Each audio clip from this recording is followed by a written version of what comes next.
The Cubs and the Nationals are now tied at 1 apiece in the NLDS after the Nats absolutely exploded in the 8th inning, putting up 5 runs. Now, Max Scherzer makes his series debut in Game 3. Should the Nationals be considered now the favorites to win this series? You know what's interesting, Tyler, because the Cubs have home field. They got what they want, the split.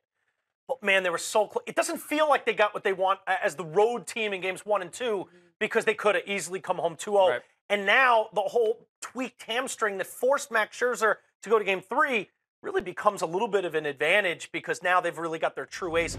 I don't care about home field. I think the Nats are the favorite moving forward because of Scherzer. Because you got to figure Steven Strasburg's going to come back for Game 4.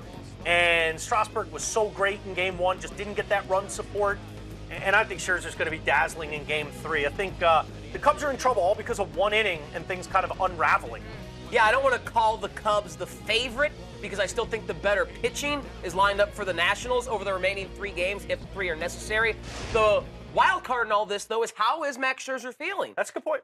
I mean, I know Max Scherzer is going to go out there and gun it. He's a bulldog. He's probably the toughest pitcher we have in Major League Baseball. And had it been a playoff game when he tweaked that hammy at the end of the regular season, I have no doubt in my mind he would have stayed on that bump and had Dusty try to rip that ball from his hands over his dead, cold body. So Max Scherzer, I have no doubt, is going to give it his all. But how effective is he? Because he relies a lot as a strikeout guy on that leg to generate velocity, to generate the spin on that slider. So to me, I wonder what level of Max Scherzer do we get from 0 to 100. If we get anything close to 100, I like his chances against a guy in Jose Quintana, even though they don't pitch against each other. But Quintana, at home, he's a good pitcher, never pitched in the postseason before. That's a good point. You know, there's some questions on the Cubs side, too, as far as how's Jake Arrieta feeling? That's another guy we don't know the level of comfort he feels with the injury he sustained late in the season. And then he kind of put, after Arrieta came back, they pushed him back to the disabled list, and not necessarily the disabled list, but back on the shelf to wait for him to pitch in Game 4. Quintana's going to go in Game 3 with no postseason experience. When I say I think the Nats are the favorites going forward because I think Scherzer's hamstring is going to hold up enough, and I think Strasburg showed us yesterday just how ready he is for this postseason run, and I think that Nats offense woke up. And it's scary to wake up a sleeping giant. That's exactly what the Nats offense is.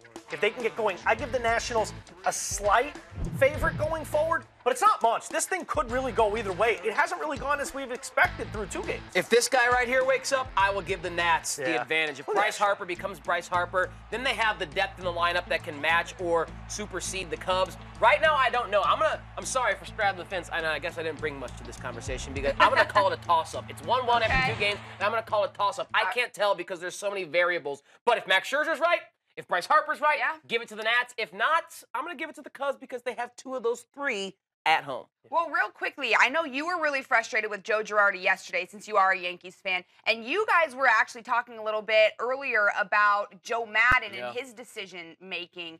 Is that going to be an issue moving forward, just looking at this last game? I don't know if it's going to be an issue moving forward, but it's now a minor trend going back to the World Series last year. I know the Cubs won, but if they hadn't, there would have been ample ammo for people to use to question Joe Madden's decision-making in that 7-game series against the Cleveland Indians. And I was scratching my head, why is Carl Edwards, a righty, as good as his numbers are against lefties, pitching to Bryce Harper, who's a god against right-handed pitching? And why is Jordan Montgomery, a lefty, pitching to Ryan Zimmerman, who is better against lefties, significantly better than he is righties? I'll make it quick.